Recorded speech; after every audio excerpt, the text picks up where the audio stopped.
Buenas tardes a todas y todos los que hoy nos están acompañando. Muchas gracias por su presencia. Soy la maestra Sandra Caballero, soy experta en género para Triple GI en México.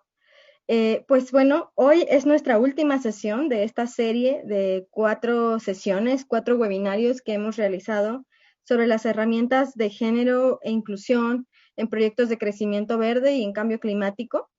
Y bueno, el día de hoy les hemos invitado a sumarse a este webinario muy interesante y que queremos cerrar con broche de oro toda esta serie de webinars. Y en esta ocasión vamos a hablar de la integración de género en la práctica, casos selectos de transversalización. Y la verdad es que estamos muy contentos y contentas en Triple GI porque me están acompañando, la verdad, dos admirables colegas. La maestra Ana Luisa Figueroa, que es aliada de Triple GI de larga data, quien es directora de la región noroeste y Alto Golfo de California en la CONAMP, y también nuestra colega, la maestra Vianey Rosales Rodríguez, directora de coordinación estratégica de la CEMOVI. Y bueno, ambas nos van a compartir sus experiencias sobre las implicaciones de género en sus ámbitos de acción. Son dos temas sin duda muy interesantes que podríamos incluso hacer casi que un webinar para cada uno de los temas. Vamos a tratar de tener pues de la forma más sistematizada y resumida, entender de cómo lo han hecho en sus proyectos, cómo se ha logrado la transversalización de género en esa práctica, que ya estuvimos platicando en los webinars anteriores y espero que nos hayan podido acompañar en ellos. Pues empezamos desde lo general, ¿no? Desde qué tiene que ver género con cambio climático, con financiamiento climático, con proyectos de crecimiento verde. Recordarán que tuvimos a la maestra Ingvild Solvang, que digamos es nuestra cabeza en temas de inclusión y de género a nivel de Triple GI mundial.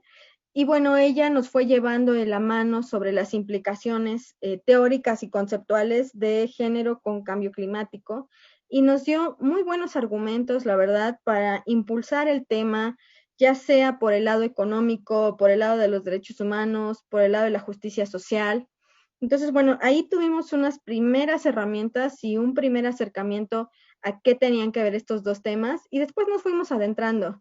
¿Por qué? Porque lo que queríamos era fortalecer estas capacidades en el marco del Readiness, del programa Readiness que estamos llevando a cabo como Triple GI para el Fondo Verde para el Clima, para el GCF.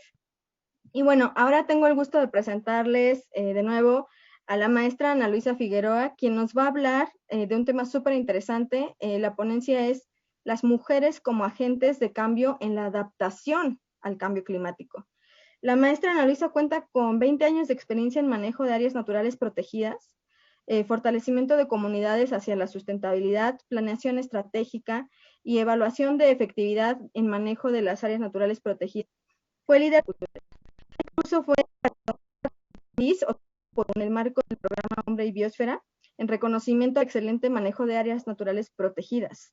Actualmente, como ya dije, es directora de la región noroeste y Alto Golfo de California en CONAMP, es ingeniera bioquímica del Instituto Tecnológico y de Estudios Superiores de Monterrey y cuenta con una maestría en ciencias marinas por la Universidad de California en Santa Cruz. Entonces, sin más preámbulo, Ana, te lo agradecemos, no solamente yo, sino todo el equipo de GGGI, que sabes que te tienen muy alta estima. Y adelante, por favor, con tu ponencia. Le pido al equipo que me ayude con la presentación. Muchas gracias. Gracias, Sandra. No, pues un gusto estar aquí con ustedes, con todos y todas. Lástima que no puedo verles la cara, pero bueno, aquí estamos para compartir nuestras experiencias. Entonces, bueno, sí, el tema escogimos mujeres como agentes de cambio en la adaptación, porque casi siempre cuando hablamos de cambio climático y mujeres, siempre vemos el tema de vulnerabilidad. Y creo que también hay que dar la vuelta y ver el otro aspecto de las mujeres. Es un aspecto poderoso porque realmente en el tema cotidiano somos agente de cambio y obviamente al ver el tema de género, pues esta transmisión de el género como la parte femenina y la parte masculina, las masculinidades también. Es importantísimo el rol de las mujeres en la transmisión de esta nueva cultura, en esta nueva forma de entendimiento. Entonces voy a dividir mi plática en dos partes. Una es un poquito la metodología de cómo fuimos armando este programa de adaptación y otro ya es cómo las mujeres fueron cambiando en su comunidad una serie de temas. Entonces, bueno, el sitio, estamos en el Golfo de California, donde está el círculo, es la región de Grandes Islas. En esa área protegida, en esa área hay 5 áreas protegidas, costeras y marinas. Y digamos, el ámbito del proyecto fue la costa, frente a toda esta zona marina, que son 7 comunidades, son 2 estados. Y como decía, 5 áreas protegidas, unas son insulares y otra costero marinas. Es una región bastante compleja, tenemos mares profundos, islas, manglares, tenemos pueblos indígenas, pueblos mestizos, tenemos muchos valores que han hecho que esta zona sea una, digamos, de las joyas de la corona de México en torno al tema ambiental. Y bueno, ahí es donde empezamos a trabajar con socios en un plan estratégico conjunto y nos preguntábamos, bueno, ¿qué pasa con cambio climático?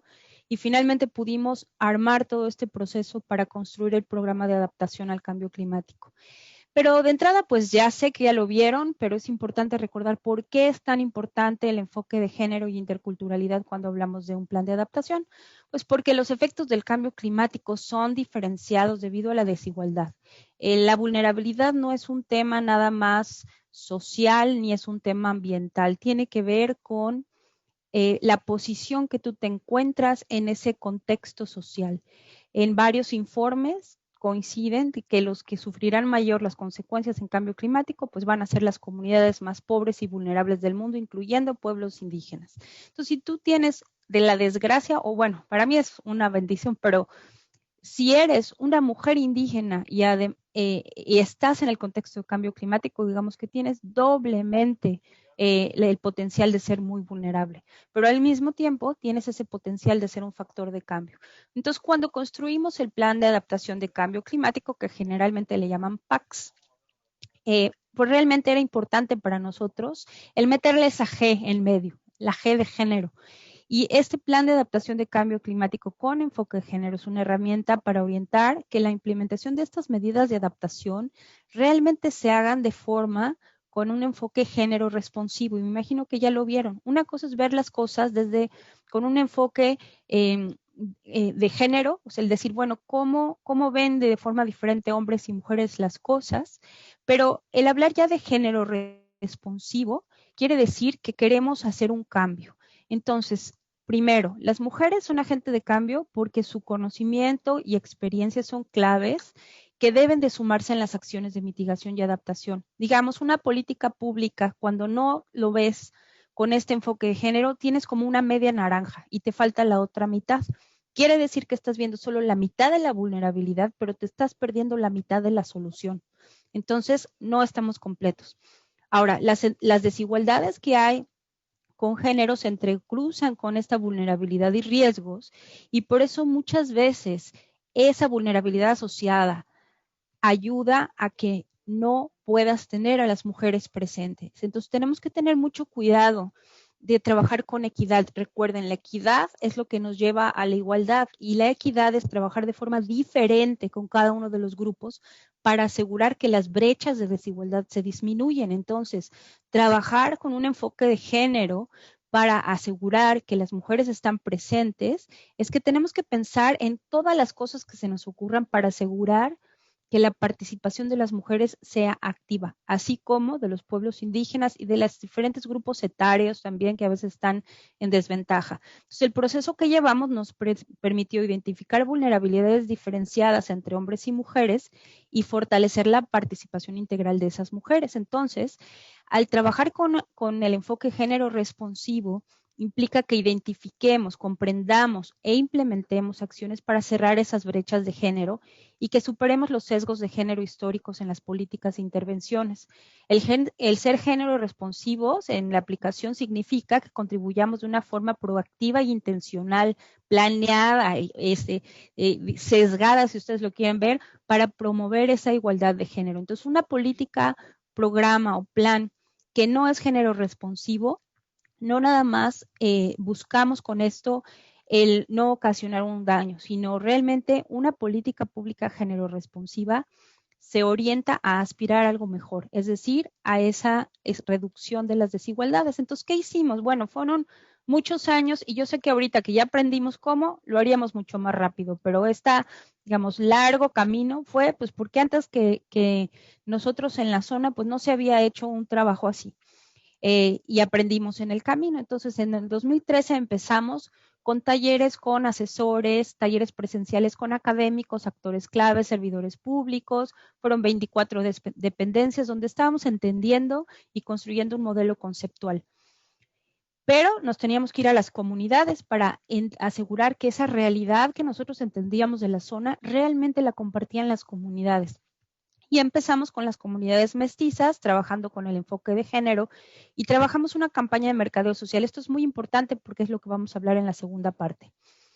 Después nos fuimos ya a poder trabajar la vulnerabilidad ecosistémica, porque aquí en estas comunidades dependen 100% de la pesca y el cómo están sus recursos naturales tiene mucho que ver con su futuro. Y obviamente, pues porque son áreas protegidas. Entonces teníamos que ver, digamos, la vulnerabilidad ecosistémica y la vulnerabilidad social. En el 2015 nos fuimos a hacer una serie de talleres en las comunidades CONCAC, que es el pueblo indígena Seri, igual con enfoque de género, y ahí también conformamos estos promotores comunitarios de salud y disminución de riesgo, pero ya con el enfoque multicultural, era en lengua todo. Después conformamos promotores comunitarios CONCAC, pero ya trabajando las campañas de mercadeo social. Al rato vamos a ver los resultados. Y todo el final del proceso, ya que teníamos estrategias, que teníamos, digamos, toda la problemática vista desde la óptica de hombres y mujeres de diferentes comunidades, avalado con los asesores académicos, servidores públicos, etcétera, dimos una segunda corrida al género, porque lo que hicimos fue un plan con enfoque de género, pero no estábamos seguros que era género responsivo. Entonces hicimos una serie de talleres especiales para poner la lupa si realmente lo que estábamos proponiendo reducía las brechas de desigualdad. Y entonces se plantearon estos talleres para la elaboración del plan de acción de género que finalmente se conjugaron con las estrategias que ya teníamos planteadas, pero tienen los lentes del género. Cuando tú lees el programa, ves que hay una especificidad para género, ¿no? Finalmente, bueno, todas esas estrategias y proyectos volvimos a las comunidades para asegurar que estaban ellos completamente de acuerdo y que además teníamos ya inclusive proyectos, no nada más estrategias que pudieran empezarse. Estamos hablando de un sistema súper complejo, no nada más en lo social, en lo ecosistémico. Entonces tuvimos que usar una herramienta, no me voy a clavar mucho aquí porque este no es el tema, pero tuvimos que usar un modelo ecosistémico donde lo corrimos con cambios de temperatura, cambios de pH y cambios de estructura de fitoplancton. Este modelo te permite, con el submodelo hidrogeográfico, ver todos los aspectos de clima y oceanografía en todos estos polígonos del Golfo, pero también en 7 diferentes capas de profundidad del agua. Y eso lo vinculas con 64 grupos funcionales que interactúan entre sí por nivel trófico y eso lo asocias a 40 años de la pesca en el Golfo de California. Y lo corrimos con qué, y eso qué pasa si llega cambio climático. Y teníamos ya unos modelos oceanográficos que se fueron trabajando de forma local. Entonces, un resultado, básicamente vemos aquí barritas que suben y barritas que van hacia abajo. Son diferentes escenarios, pero básicamente lo que nos dice es que cuando suben las barras hay mayor biomasa, cuando bajan las barras con respecto a una línea es que hay menor biomasa. ¿Qué entendimos de todo esto con diferentes escenarios? Que realmente el cambio climático va a cambiar la biomasa de muchas de las especies. Muchas de estas son especies pesqueras. Y esas especies pesqueras tienen que ver con los servicios ecosistémicos que se brindan a la gente para su bienestar. Entonces, este modelo conceptual trata de embonar el medio ambiente, o sea, el tema ecológico con el tema social. El centro de aquí ven en verde los objetos de conservación, cuáles son los recursos naturales de la región. Y se hicieron talleres donde hombres y mujeres fueron determinando cuáles eran los recursos naturales de su zona, desde una comunidad o comunidad de paisaje grande, cuáles eran las amenazas de cada uno de ellos, y todas estas rayitas que ven, pues es que cada uno de ellos tiene interacción con diferentes amenazas. Las cajitas rosas son las amenazas, y de cada una de esas amenazas se ven las causas. ¿Qué aprendimos con este modelo? Que con pesca o sin pesca las cosas son diferentes. Quiere decir que las actividades humanas que estamos realizando hoy tienen ya un impacto sobre los recursos naturales, y si le sumas además cambio climático, la resiliencia y la sensibilidad de estos ecosistemas va a cambiar. Entonces, una primera decisión que se tomó en todo este proceso es que íbamos a agregar las amenazas antropogénicas para que esas fueran parte de las acciones de adaptación, asegurar que se cuidaban al máximo la salud de los ecosistemas de los que dependen las comunidades, porque brindan servicios ecosistémicos, y estos servicios ecosistémicos les brindan a la comunidad objetos de bienestar humano. Entonces, esta liga, digamos, estos desde factores influyentes hasta objetos de bienestar humano, hay una estrecha liga entre nuestras prácticas, el impacto del cambio climático y cómo están los objetos de conservación, digamos, los recursos naturales, y entonces cómo brindan ellos servicios ecosistémicos a la gente para que obtengan un bienestar. Pero además tenemos esta última columna, que es que además el humano tiene una serie de riesgos por diferentes impactos de cambio climático, que es lo que comúnmente está en los planes de adaptación de cambio climático. Los huracanes, las inundaciones, todo lo que los fenómenos meteorológicos viene a traer, o cambios de temperatura sobre las actividades económicas tradicionales. Digamos, esto es un híbrido de dos modelos: el cambio climático, cómo afecta al ecosistema, y a su vez cómo afecta a la gente. Entonces, tenemos también algunos estudios donde nos ayudan a entender mejor la vulnerabilidad de cambio climático en comunidades pesqueras. Entonces, se usaron diferentes índices para ver la sensibilidad de acuerdo a la dependencia pesquera, porque la mayor parte de la comunidad depende de la pesca. Entonces, se vio diferentes en varias comunidades, de acuerdo a estos índices, diferentes sensibilidades, también la capacidad de adaptación basada en diferentes índices, que muchos de estos son datos públicos. Y finalmente tenemos una gráfica que, combinando eso y la exposición de cambio climático, nos dice dónde estás como comunidad. Si estás en la parte inferior izquierda, pues quiere decir que tienes alta capacidad adaptativa, es buenísimo; baja sensibilidad, buenísimo. Y el tamaño del círculo dice la exposición. Pero si tú estás acá arriba, en el lado derecho superior, y además tienes un círculo grande, pues realmente estás en un problema. ¿Por qué? Porque tenemos baja capacidad adaptativa y mucha sensibilidad. ¿Qué aprendimos en el camino? Que la capacidad adaptativa la puedes transformar, y que la sensibilidad también, porque hay aspectos sociales que son los que dan la sensibilidad, y nos enfocamos en trabajar en ellos. Entonces, digamos que este plan de adaptación no nada más tiene cuestiones de adaptación, sino de cómo podemos disminuir alguna sensibilidad. Se trabajó con las comunidades, talleres de hombres y mujeres también, cuál era la vulnerabilidad comunitaria, y se van a diferentes niveles. ¿Qué aprendimos en el camino? Que ya sea que tú veas los recursos naturales, sus amenazas, cómo hay servicios ecosistémicos, qué bienestar les da, o cómo impacta cambio climático a ellos, es diferente en hombres y mujeres. Siempre la vulnerabilidad la vimos diferente. Y también el conocimiento. Las mujeres conocen cosas que los hombres no, y los hombres conocen cosas que las mujeres no. Entonces, aquí fue muy claro en algunas comunidades cómo los recursos naturales que se usan en el mar y en la isla, pues los hombres las conocían mucho y las mujeres no tanto. En el mapa urbano y rural, las mujeres sabían el último rincón donde estaba la persona sorda, la muda, el que no caminaba, el que sí; los hombres no tanto. Entonces, complementando las dos visiones, es que se tiene esta naranja completa de la que hablaba yo al principio. Se trabajaron líneas de tiempo, de uso de recursos naturales, tendencias climáticas. Tuvimos que repetir todo con las personas mayores, porque había un hoyo de información en los jóvenes, obviamente, ¿no? Finalmente, trabajamos en 15 estrategias que tienen que ver no nada más con las tradicionales de la mayoría de los planes de adaptación, porque esto se vuelve casi un mini plan de desarrollo.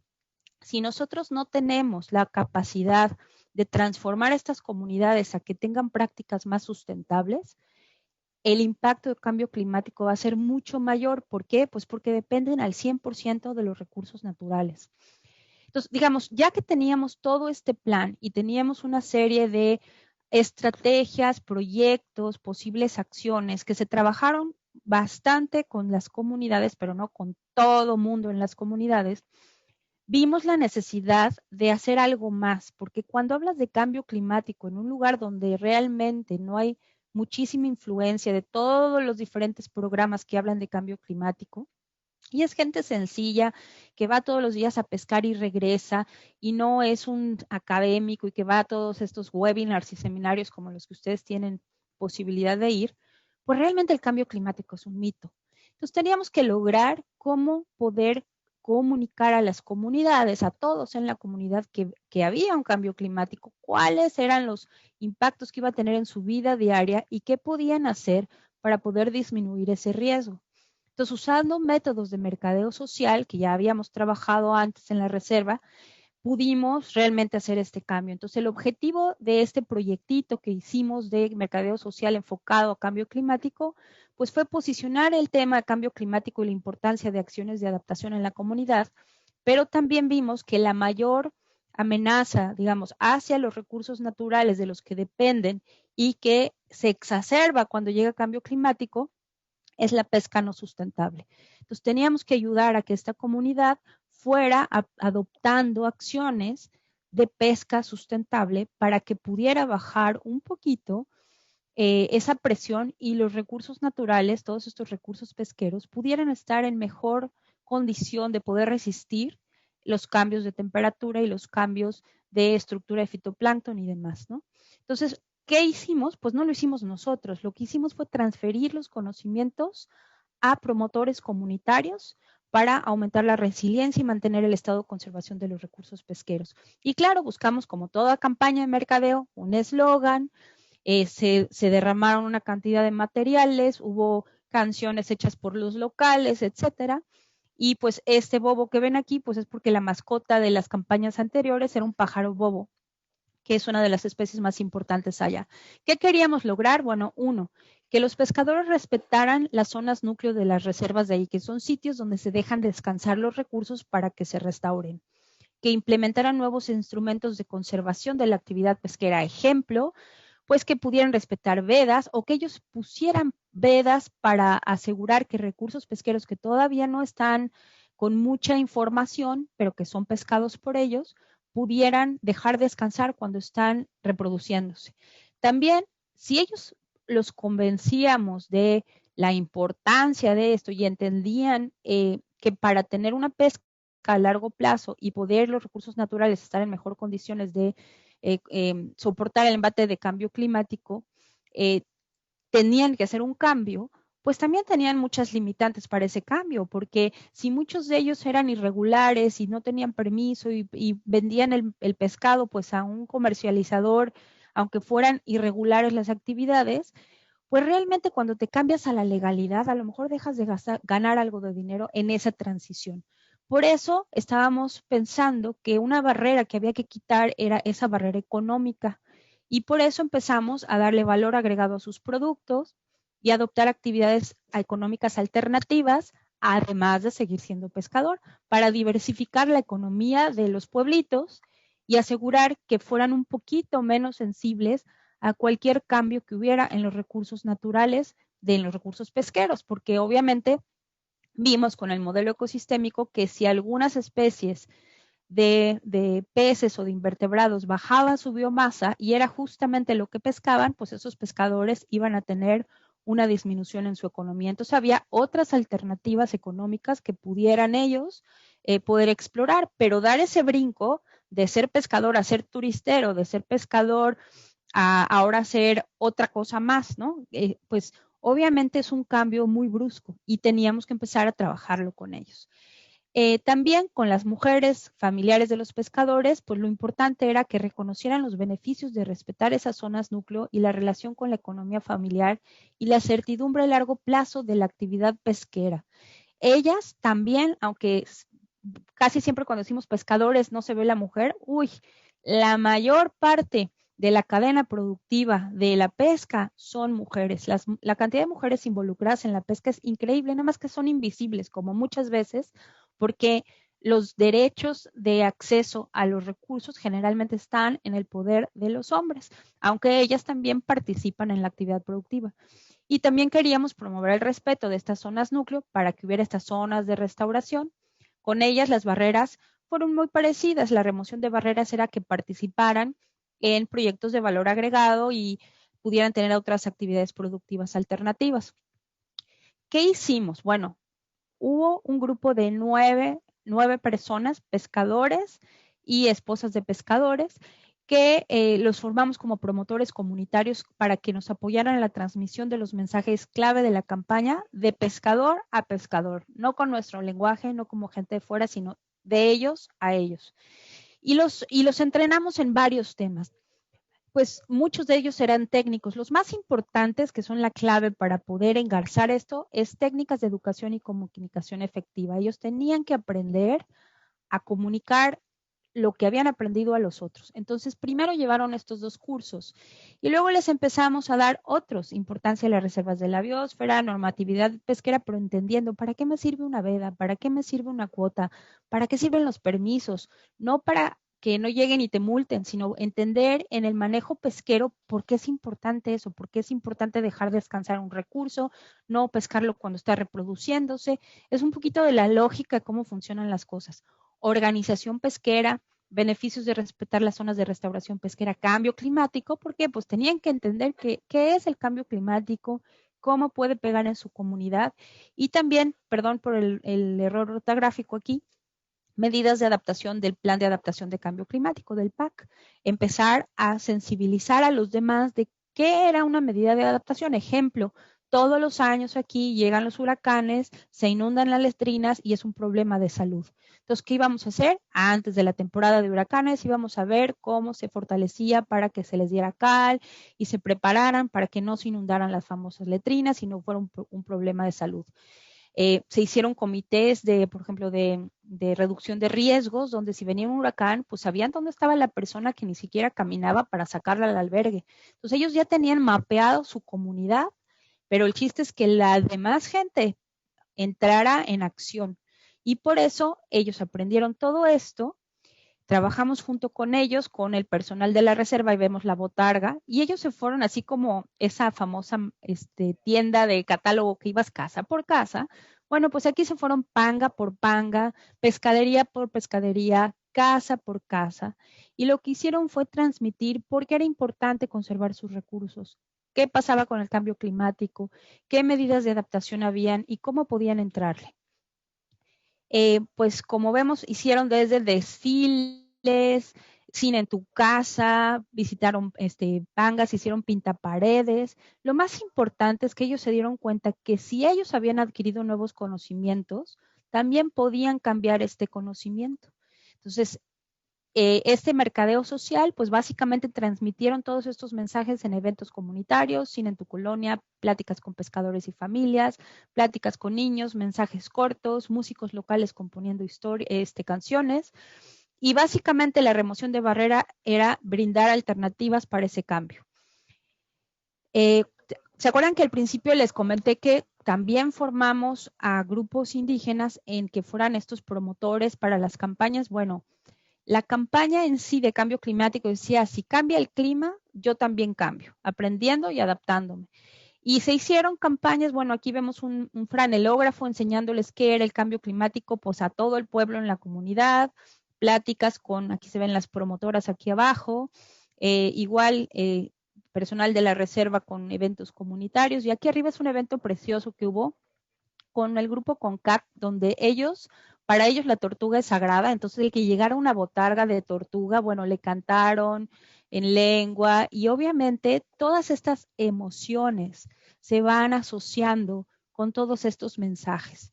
Y entonces empieza ese cambio, empiezan ellos a decir, bueno, esta es una información diferente, empiezan a pensarla, a asimilarla, empieza esta comunicación interpersonal de, bueno, haremos esto o no haremos esto, y eso se va transformando en una actitud diferente, en decir, bueno, a lo mejor sí, sí lo hago.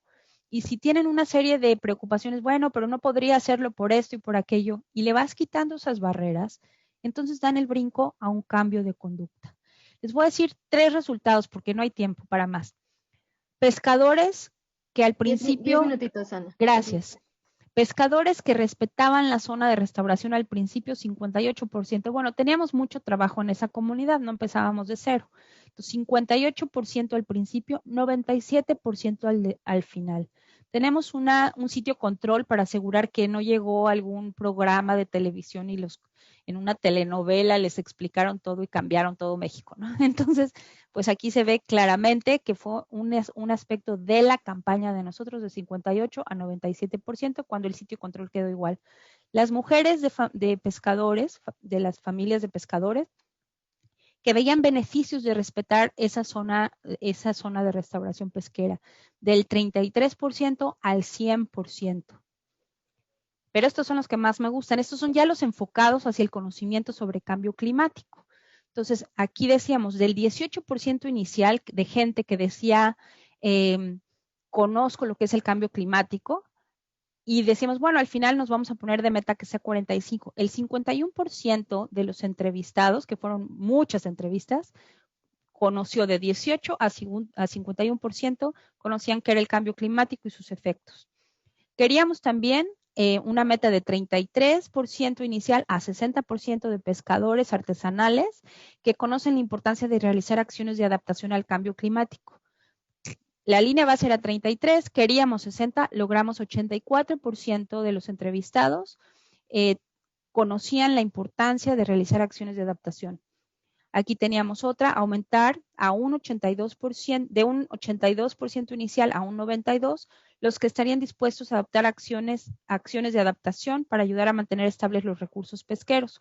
Aquí era más alto porque una de esas era el respetar la zona núcleo. Ya habíamos hecho un trabajo en el 2013, ¿no? Que es el que les enseñé antes. Esto fue ya en 2014, pero aquí pues no llegamos tan lejos. De 23% a 40% de pescadores de la comunidad están conversando sobre lo que es el cambio climático, esta comunicación interpersonal.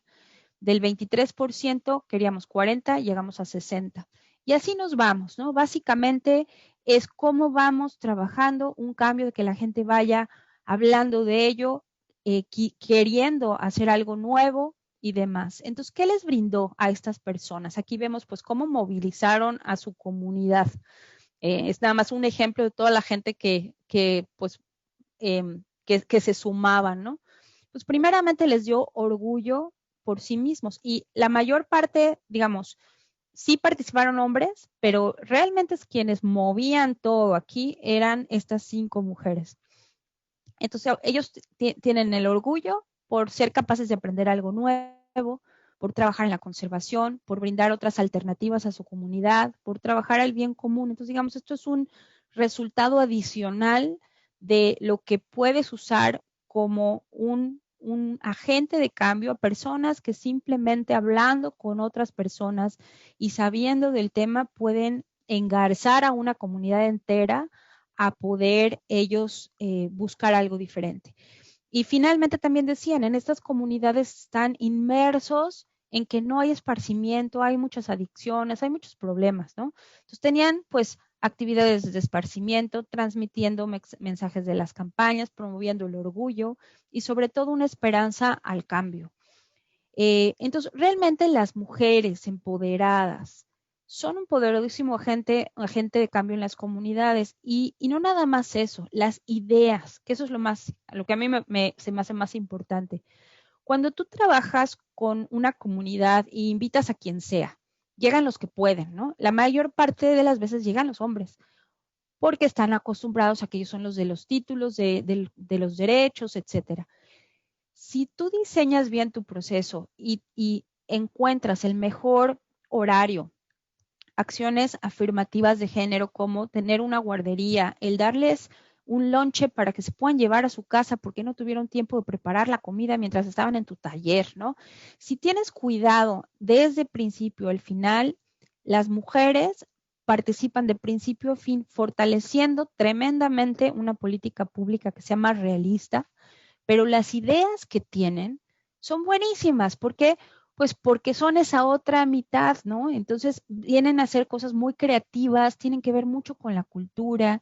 Entonces, realmente en esta pequeña comunidad, estas 9 personas, de los cuales 5 eran mujeres, lograron un cambio que llevan como 10 años trabajando en esta zona. Gracias a este grupo es que ganamos a ese premio Michelle Batiz, porque básicamente convirtieron a un gran grupo de personas en custodios de sus recursos naturales, ¿no? Tristemente, una de ellas, Lucy Cota, acaba de morir por COVID. Seguía, pues felizmente, haciendo movilizaciones por toda su comunidad, ¿no? Y pues es un ejemplo a seguir esta mujer. Es pescadora, tenía su restaurantito y a nadie le compraba recursos en veda, y fue realmente una persona importantísima para mover toda su comunidad. Ahora, el hecho de que las mujeres eh, estén como agente de cambio no quiere decir que los hombres no, ¿verdad? Pero generalmente son los hombres los que llevan los liderazgos en las comunidades. Aquí vino a ser un liderazgo diferente porque los hombres son más de pensar con la racionalidad, con los datos. Las mujeres mezclan mucho las emociones, mezclan mucho los hijos, el futuro. Son temas muy diferentes los que van manejando, y el cómo ellos aplican estos cambios en su comunidad también son muy diferentes. Entonces, digamos, la lección aprendida aquí es que sí, fue bastante trabajo el pensar que con un enfoque de género construyéramos este plan de adaptación, que fuera un PAC con un género responsivo que busque la disminución, pero creo que en este caso, el ya usar a un grupo comunitario con mujeres, empoderándolos para que ellos sean los que transmitan las lecciones, los aprendizajes y los mensajes de por qué es tan importante el cambio climático y cómo hacer para que su comunidad no sea tan afectada, pues fue lo mejor que pudimos hacer. Entonces, pues esa es la lección aprendida, y espero pues que ustedes en su ámbito de trabajo pues perciban igual cualquier política pública, cualquier proyecto, cualquier iniciativa, si no lo contemplas con un enfoque de género, pues es como tener medio proyecto, media iniciativa y media política pública. Y el tema de multiculturalidad, yo nada más quisiera cerrar con eso. Yo sé que no es el tema, pero es importantísimo. Si a ti llegaran a tu comunidad y te empezaran a hablar en japonés y te presentaran pues 10,000 cosas en un nuevo programa de software que ni siquiera entiendes de qué se trata, pues obviamente no sabrías ni qué hacer. Cuando uno llega a un pueblo indígena sin saber siquiera el nivel de escolaridad, si es mejor para ellos escribir, leer o hablar y no hablar en la lengua, pues es como si estuviéramos hablando en japonés. Entonces, el tema de multiculturalidad no nada más es el tema de lenguajes y de medios de comunicación, es si las propuestas que nosotros traemos son apropiadas para su cultura, si en su cultura, para ellos, ven las cosas de la misma forma o no. Y al no verlas de la misma forma es igual, es agregar esa cuestión de importancia cultural, de prácticas, de creencias y de precisamente de experiencias. Y voy a cerrar. El grupo CONCAC con el que trabajamos nosotros viven en el desierto, son los últimos nómadas de América. Y ellos han vivido a 40 grados toda su vida. Entonces, el conocimiento que ellos tienen de cómo enfrentarse a huracanes, a sequías, al calor, es súper preciado porque hay otras comunidades que nunca han vivido esos climas ni esas situaciones y pueden aprender muchísimo de ellos. Entonces, el tema de multiculturalidad vuelve a ser lo mismo. Sí, los grupos indígenas son más vulnerables que otros, de acuerdo a todo lo que se ha encontrado con el tema de cambio climático y vulnerabilidad, pero también de ellos podemos aprender muchísimo y pueden ser excelentes actores de cambio también, precisamente por todo ese conocimiento de tantos y tantos años. Pues muchas gracias. Ahí lo dejo. Muchísimas gracias, Ana. Lástima que no podemos ya aplaudir y que no escucha seguramente el aplauso de quien te está escuchando. Ha sido una presentación no solamente interesante por la experiencia, sino muy motivadora. Me deja muchos mensajes y estoy segura que quienes te escucharon también, desde la importancia de no solamente ser género sensible, sino género responsivo, de las vinculaciones entre género y los servicios ecosistémicos, ¿no? O sea, ir realmente teniendo esa medición, la importancia de lo que hicieron ustedes desde la comunidad, para la comunidad, talleres participativos, el rol de las mujeres como agentes de cambio, cómo los hombres y las mujeres tienen diferentes saberes y son complementarios estas dos visiones, el manejo que ustedes hicieron de prever el uso del tiempo, lugares, horarios, cargas de trabajo y cómo en realidad todos los que estamos aquí, todas las que estamos aquí, tenemos un enfoque en cambio climático y por eso es que estamos interesadas en acceder a recursos de financiamiento del GCF.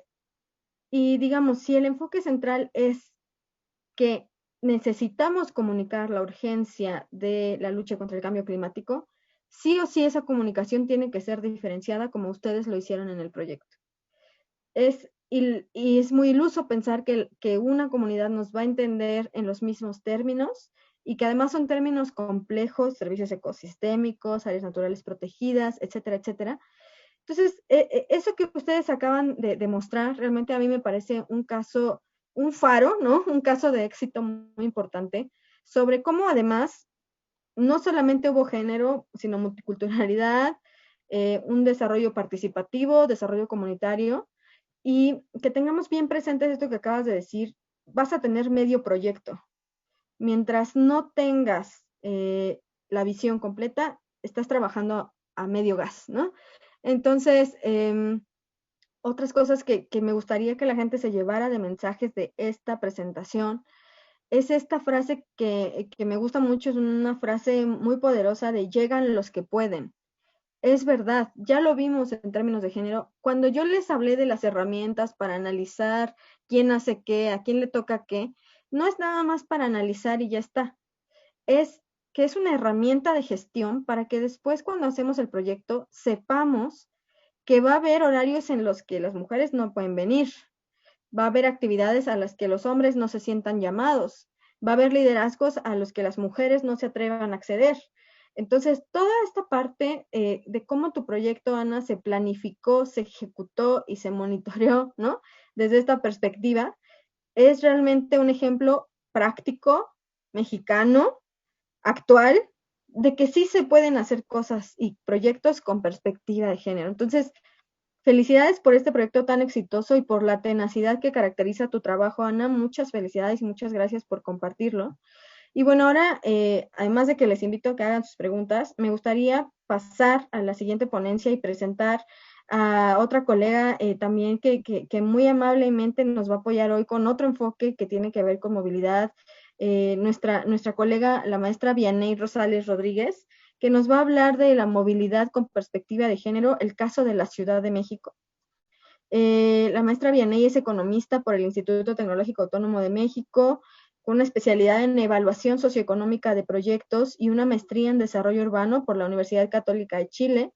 Actualmente es directora de coordinación estratégica de la Secretaría de Movilidad, encargada de guiar el proceso de integración efectiva entre los organismos del sistema de transporte público y coordinar el diseño y seguimiento a la implementación de la estrategia transversal de género.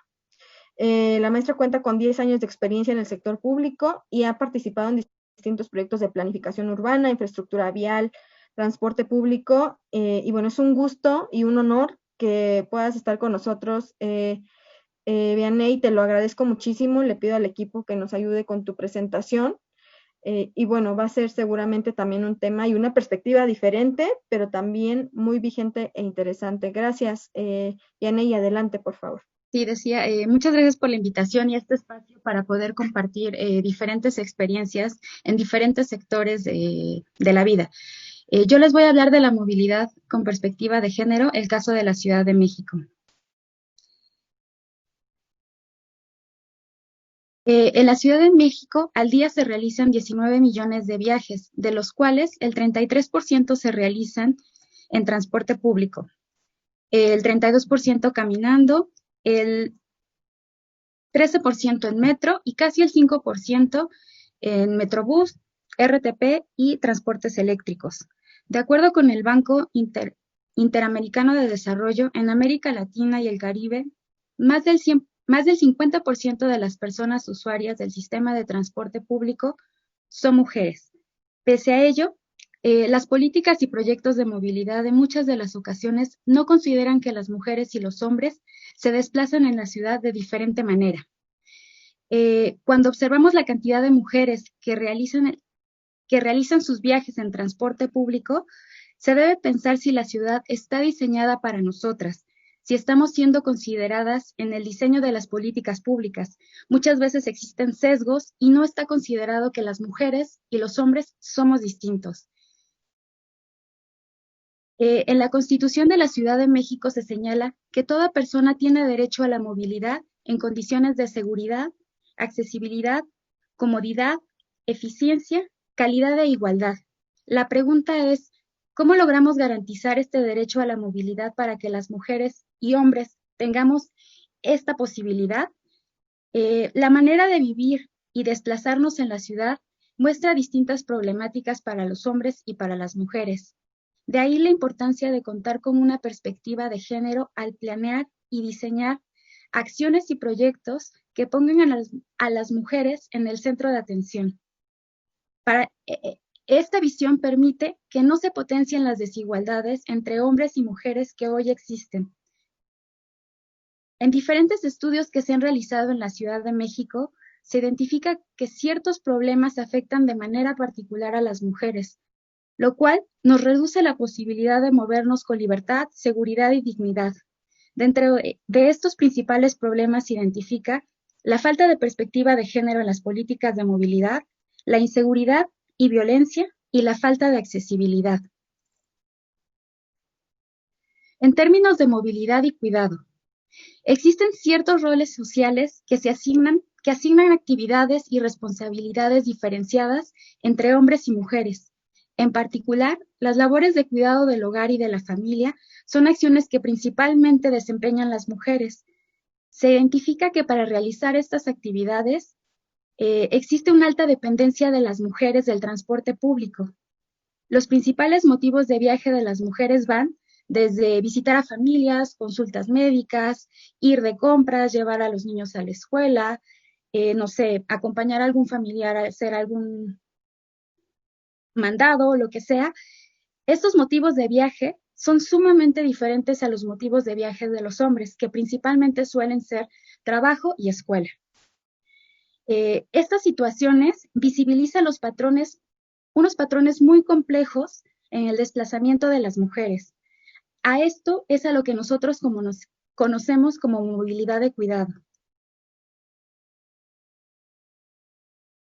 Las mujeres nos desplazamos de diferentes maneras, en horarios diferentes, por motivos múltiples, que además conllevan en muchas de las ocasiones viajes encadenados. ¿A qué nos referimos con viajes encadenados?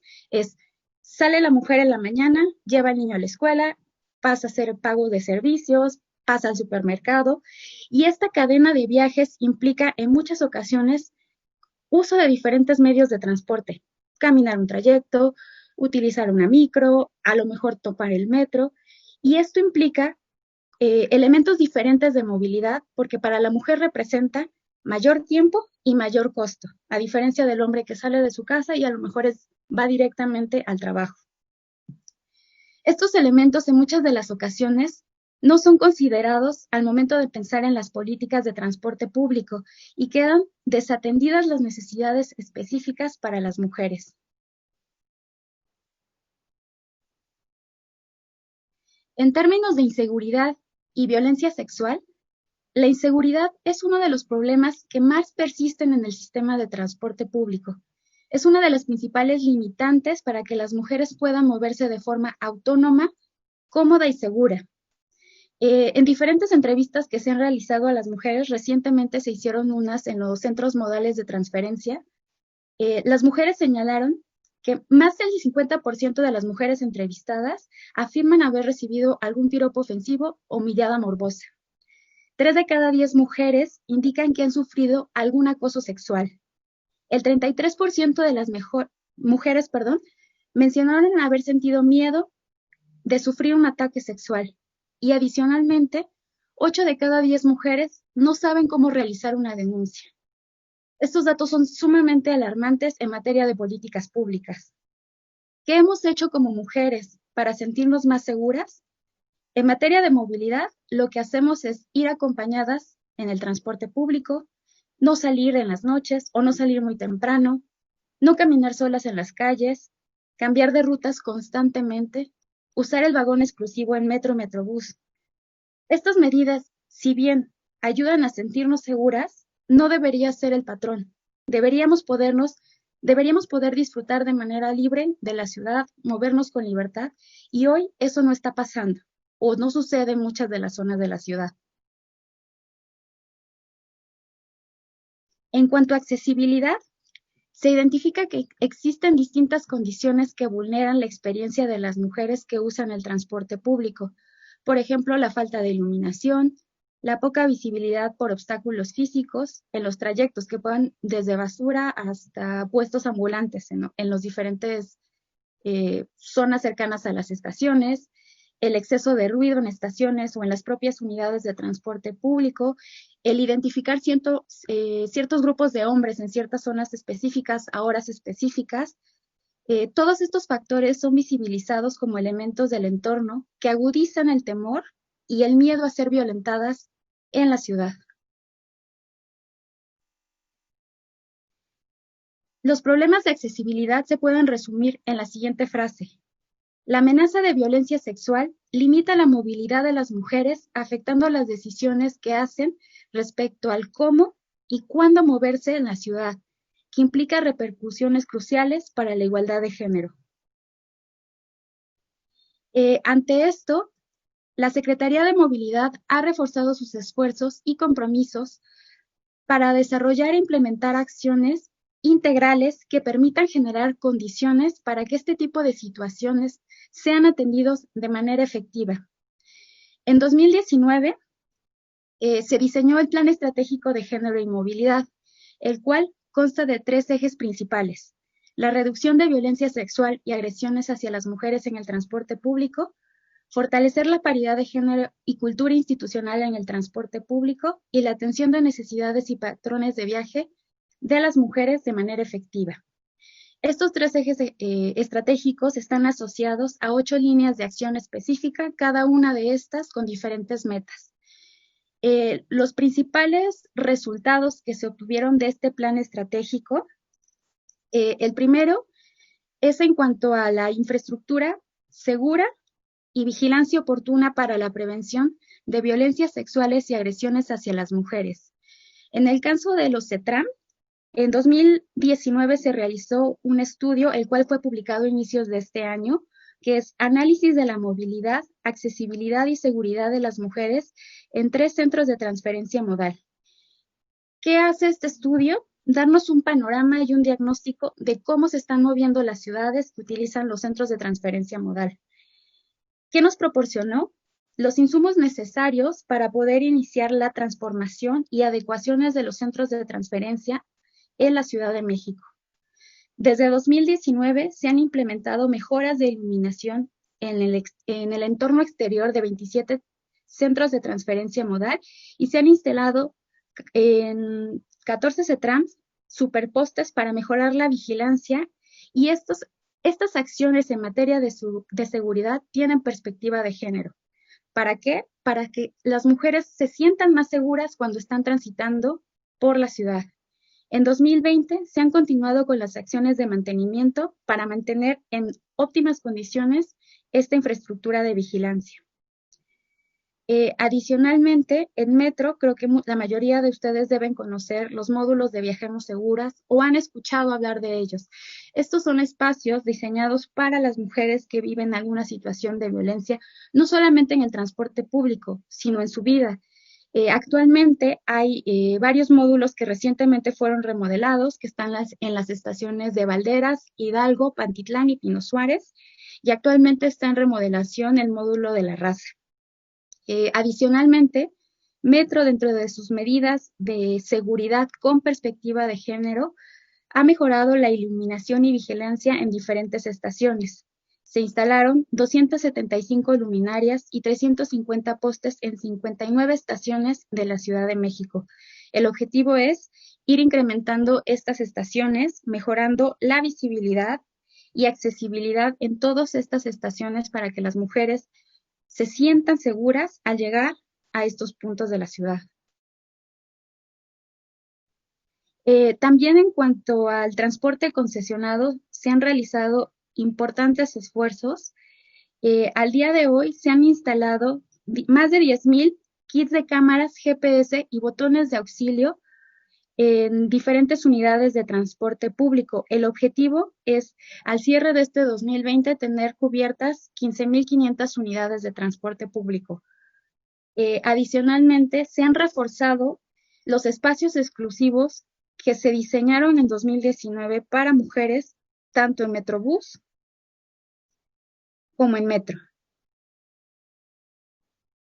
Asimismo, en materia de capacitación y sensibilización para la prevención y atención efectiva de violencias sexuales en el sistema integrado de transporte, se ha puesto un gran énfasis en capacitar a los operadores, al personal de los sistemas de transporte público.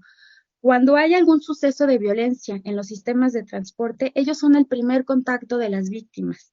Es sumamente importante capacitar a todo el personal del gobierno y en especial a los que están en contacto directo con los usuarios y usuarias. Adicionalmente, como parte transversal a todas las diferentes dependencias del gobierno de la Ciudad de México, se han implementado diferentes campañas informativas como la de Date Cuenta y Paremos la Violencia. Son muy importantes estas campañas. Usualmente las campañas están dirigidas a las personas agresoras o a las víctimas, pero en este caso tiene un enfoque un poco diferente. Está dirigido a los testigos. ¿Y por qué está dirigido a los testigos? Es para hacernos partícipes de estas situaciones, visibilizar las situaciones de violencia y no hacernos cómplices de estas situaciones. Estas acciones son sumamente importantes dentro de la ciudad y sobre todo para mejorar las condiciones de las mujeres y su accesibilidad a la movilidad de manera libre. En cuanto a las acciones afirmativas para promover la paridad de género y cultura institucional en el sector de transporte público, durante 2019 y 2020 se han hecho esfuerzos importantes para incrementar el número de mujeres que participan en el sector. Tradicionalmente el sector de transporte se veía como un sector para hombres, no lo es así. Hoy en día, por ejemplo, en Metro, más del 33% de los operadores son mujeres. En el caso de transportes eléctricos y RTP, tenemos más del 5% de mujeres operadoras. Estos son pequeños pasos que están haciendo este cambio en cuanto a la cultura institucional y la paridad de género en el sector de transporte. Todo esto definitivamente tiene que ir acompañado de campañas de sensibilización al personal que trabaja en el sector público para que concientizarnos de la necesidad de visualizar a la mujer en el sector. En cuanto a promoción de alternativas de movilidad efectiva y sustentable para las mujeres que respondan a sus patrones de necesidad a sus patrones y necesidades de viaje, la biciescuela ha sido uno de los mayores éxitos. Esta inició en 2012, inicialmente estaba en la Secretaría del Medio Ambiente, actualmente está en la Secretaría de Movilidad. Esta biciescuela de la Ciudad de México tiene el objetivo de fomentar el uso de las bicicletas entre mujeres y niñas. En 2019, del total de los participantes, el 58% eran mujeres y niñas. De estas, son 16,000 mujeres y más de 30,000 niñas. Estas acciones contribuyen a reducir la brecha de género en el uso de bicicleta como una alternativa de modo de transporte que atiende ciertas necesidades de viaje que realizan las mujeres. Actualmente, por la contingencia, las biciescuelas no se están realizando de manera presencial, pero se han procurado realizar cápsulas informativas y diferentes videos en línea que permitan continuar con esta noble acción en cuanto al uso de la bicicleta y fomentar modos de transporte amigables con el medio ambiente. ¿Cuáles son nuestros siguientes pasos? Las acciones realizadas en 2019 y 2020 deben tener continuidad y ser acciones de largo plazo para cambiar el entorno urbano. Nuestro primer grande reto para el 2021 es la publicación de un protocolo de actuación para primeros respondientes en caso de violencia sexual en el sistema de transporte público. Hoy por hoy existen diferentes protocolos de actuación en los diferentes sistemas de transporte. No se observa de manera homologada la forma de actuar. Para nosotros es muy importante generar estos pasos de manera homologada para que las mujeres se sientan seguras al usar el transporte público y al mismo tiempo, si son víctimas, sepan qué hacer. Obviamente también estamos buscando continuar con las campañas informativas para testigos, sobre todo con un mensaje muy claro: saber acercarte, interrumpir y buscar apoyo. Esto es lo más importante al enfrentarse a situaciones de acoso en los diferentes sistemas de transporte. En cuanto a los CETRAMS, como se comentó, el estudio realizado en 2019 es nuestro principal insumo para realizar diferentes intervenciones en los CETRAMS. Los más importantes o los más grandes son Indios Verdes, Tasqueña y Pantitlán. Sin embargo, alrededor de la Ciudad de México se cuenta con aproximadamente 50 CETRAMS. El objetivo es poder llegar a cada uno de ellos y realizar estas intervenciones para mejorar la seguridad en cada uno de ellos. En tema de movilidad de cuidado, es muy importante continuar y fomentar la movilidad activa para las mujeres. Estamos hablando del uso de la bicicleta y caminar. En ambos es sumamente necesario continuar, promover y continuar con la infraestructura segura que hoy estamos iniciando y tener una cultura ciclista clara. Hoy por hoy, en el entorno de la pandemia, la bicicleta se ha vuelto uno de los principales modos de transporte. Por un tema de seguridad, por un tema de salud, la gente está optando por subirse a la bicicleta en trayectos cortos. En cuanto a los esfuerzos de infraestructura para la movilidad de barrio, ¿a qué nos referimos con la movilidad de barrio? La mayoría de las mujeres realizan viajes cortos para realizar las diferentes actividades del entorno familiar. Estos viajes son no mayores a 15, 20 minutos caminando y muchas veces optan por medios de transporte diferente a los que usualmente usan los hombres para llegar al trabajo. Estamos hablando de los bicitaxis, por ejemplo. También deben generarse alternativas de movilidad para las mujeres que permitan viajar de manera cómoda y segura con los niños. Hoy en día estamos trabajando en prototipos para colocar dentro de las unidades de transporte asientos que te permitan llevar al niño a una buena altura y de manera segura. Una medida que, si bien no fue diseñada con una perspectiva de género, pero sí ha tenido un importante impacto en este ámbito, son las ciclovías emergentes. El entorno de la pandemia nos ha cambiado mucho la visión de cómo planear la ciudad, cómo verla, cómo buscar alternativas diferentes para movernos. La bicicleta ha sido la mejor herramienta que hemos identificado. Hoy por hoy tenemos 54 kilómetros de ciclovías emergentes. Esto hace una red muy importante de movilidad y el objetivo es que esta red sea si se logra, de manera permanente y que las mujeres opten por usar medidas de movilidad activa y sustentables. Estas son las medidas de manera general que se han logrado en CEMOVI y los siguientes pasos que estamos buscando continuar para mejorar la política de movilidad con perspectiva de género. Gracias, Vianey, muchísimas gracias. Creo que nos acabas de dar pues realmente una cátedra de género y movilidad que no habíamos también tenido esta oportunidad de compartir con el público, entender estos conceptos, por ejemplo, movilidad del cuidado, ¿no? Entender que los trayectos, digamos, desde las rutas, los horarios, los motivos de viaje son diferenciados. Creo que es súper valioso porque claro que algunas de las propuestas que seguramente se enviarán al GCF tienen que ver con transporte, con movilidad. Entonces creo que también esta parte urbana del género es muy importante vinculada con el tema del derecho a la ciudad, por ejemplo, ¿no?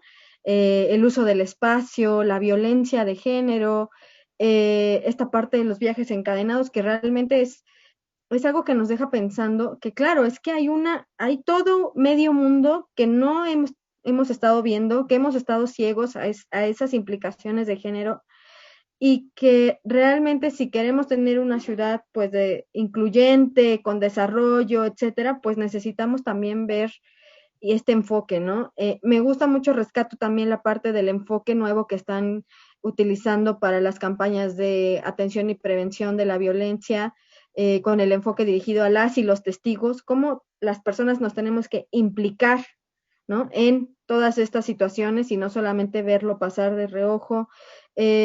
Lo que están haciendo con oficios no tradicionales, empezar a generar en el ideario y en el imaginario colectivo que las mujeres también, cuando va a pasar el Metrobús, va a venir manejando una mujer. Entonces, esta parte de combatir estos estereotipos y lo que mencionaste de la necesidad de las campañas de sensibilización, que uno podría decir, ay, es que les encanta que vengan a hablar de género, pues es que es necesario hablar de género, ¿no? Es que esa parte de la sensibilización es el prerequisito para empezar cualquier implementación. Si no hacemos la sensibilización, los equipos que están trabajando en ese proyecto seguramente van a repetir sesgos, estereotipos, van a reforzar roles, conductas a lo mejor sexistas. Entonces, la importancia de la sensibilización creo que lo dijiste mejor imposible. Entonces creo que muchas gracias a ambas y esto pues obviamente no termina aquí, es el inicio de una conversación sobre temáticas específicas. Nos falta hablar, por supuesto, de otros temas importantes donde hay implicaciones de género, agua, bosques, seguridad, digamos, bueno, ya lo dije, agua, seguridad hídrica, energía, muchos otros sectores donde hay implicaciones de género, lo crean o no, hay implicaciones de género. Y es importante que empecemos a visualizar esta naranja completa de la que hablaba Ana Luisa. Y bueno, vamos a pasar a las preguntas para resolver cualquier duda que les haya surgido durante ambas exposiciones. Les recuerdo que las pueden compartir en el chat. Y me gusta mucho porque nos permitió aterrizar todo lo que vimos en las sesiones pasadas. Sí, Sandra, ya te entendí que hay que hacer género, pero ¿cómo se hace? Bueno, acaban de ver dos ejemplos específicos, uno más de política pública, digamos, a nivel en ciudad, y otro que tenía muchísimos factores implicados, ¿no?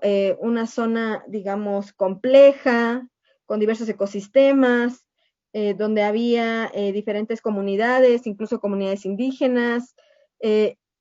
Entonces tenemos un abanico y un crisol interesante de cómo se implementa género en la realidad.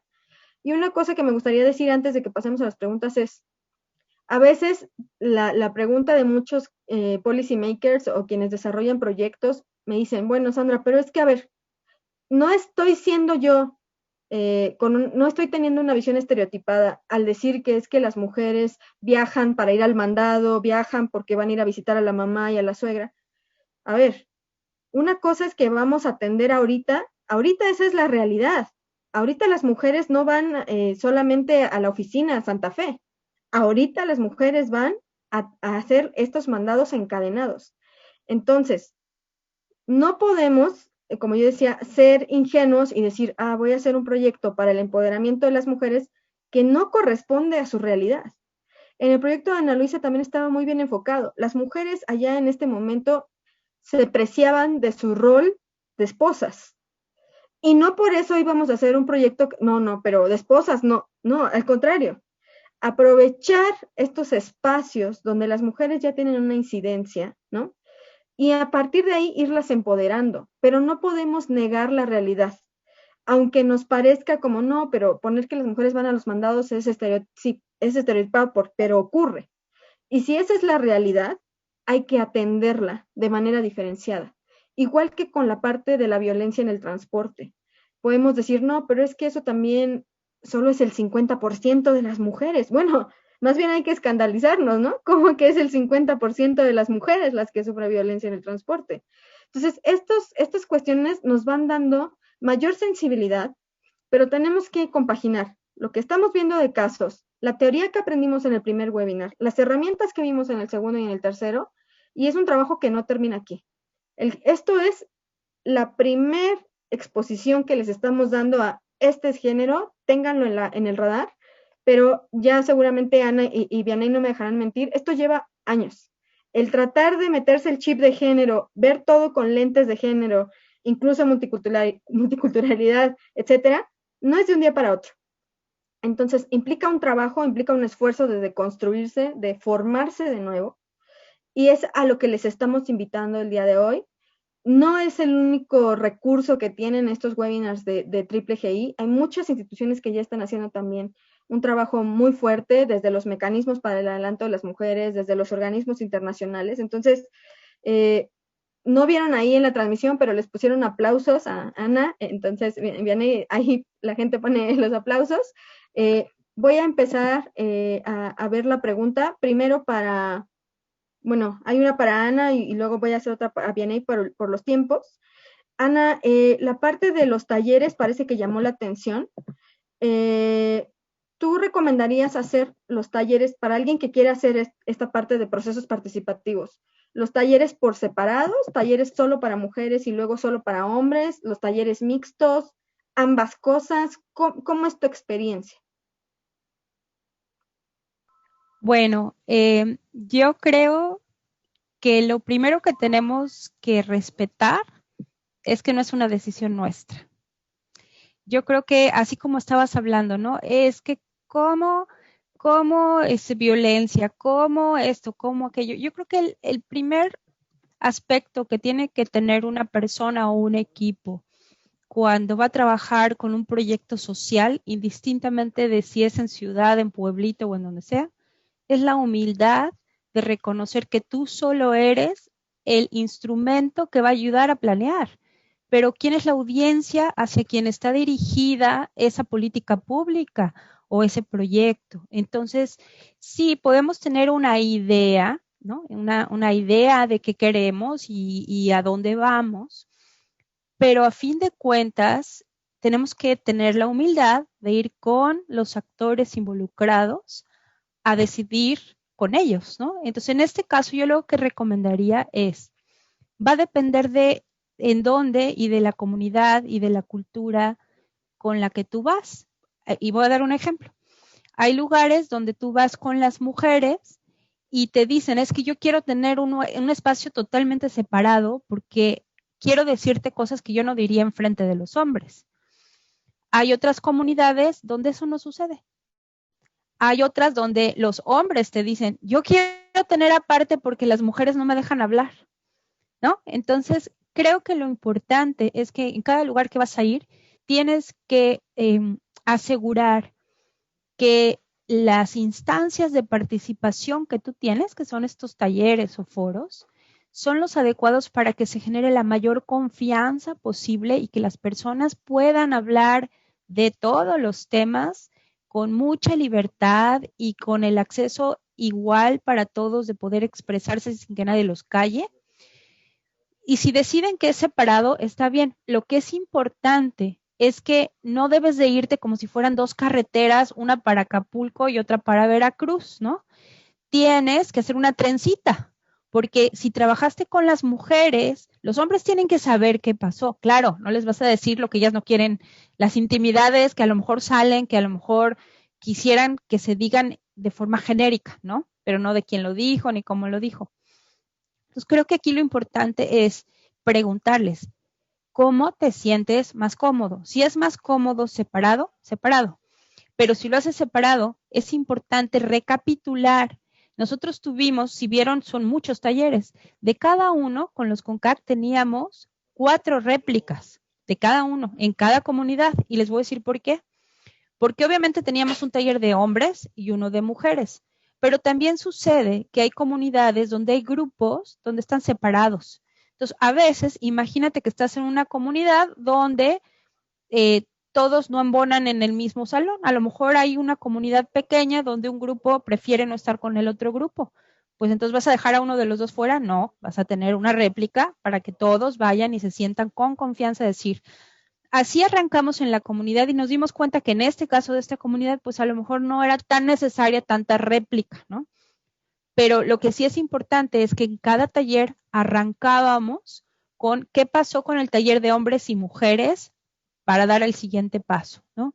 Y obviamente eso es un trabajo muy, muy grande, donde la verdad no lo dije hace ratito, pero no es un trabajo mío, es un trabajo de un equipo grandísimo de la CONAM, nos ayudó Lorena Aguilar, Itza Castañeda de IUCN, o sea, es un trabajo fuerte porque fueron muchos talleres, ¿no? Pero yo diría así, y es lo mismo que con cualquier problemática, hay que ser humildes para preguntar a la audiencia, ¿no? ¿Cuál es tu problema? ¿Cuál es tu necesidad? Cuando tú decías de la violencia, por ejemplo, pues a lo mejor hay gente que no creería que hay cosas que pasan porque nunca las han vivido. Por eso hay que preguntarle a todos y a todas y que se sientan con la suficiente confianza de explicar su problemática y hacia dónde quisieran ir. Entonces, y eso es preguntarle a quien está orientada la política pública o el proyecto. Muchísimas gracias, Ana, por esta respuesta. Sí, creo que esta parte de la apropiación de las comunidades y de los grupos meta con los que vamos a trabajar, porque al final el proyecto va a cambiar los medios y modos de vida o va a tratar de fortalecer las capacidades que tienen ellos en la comunidad, ellos y ellas, pues es esto, ¿no? Pensar que de nuestro lado y en nuestra cancha sí está el diseño, pero tener esa sensibilidad. Y creo que también aquí otra vez el tema de género también es un tema de sensibilidad. Entender, ¿no? Que hay cuestiones que se tienen que resolver de abajo hacia arriba, si lo queremos ver así.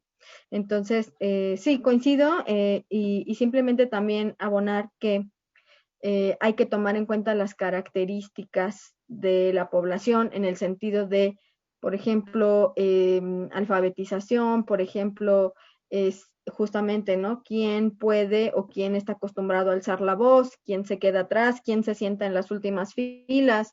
¿Quién sí da réplica? ¿Quién es bueno para debatir? ¿Quién no? Estas cuestiones son complejas y hay que tener mucho tacto y mucho cuidado cuando intervienes en una comunidad para que no generes, pues, violencia, por ejemplo, ¿no? Entonces, ahora me gustaría pasar a la pregunta para la maestra Vianey. Nos manda la pregunta de si se han realizado esfuerzos de coordinación, en específico con el Estado de México, en materia de movilidad con perspectiva de género y en ese caso, ¿cuáles son los principales obstáculos para esta coordinación?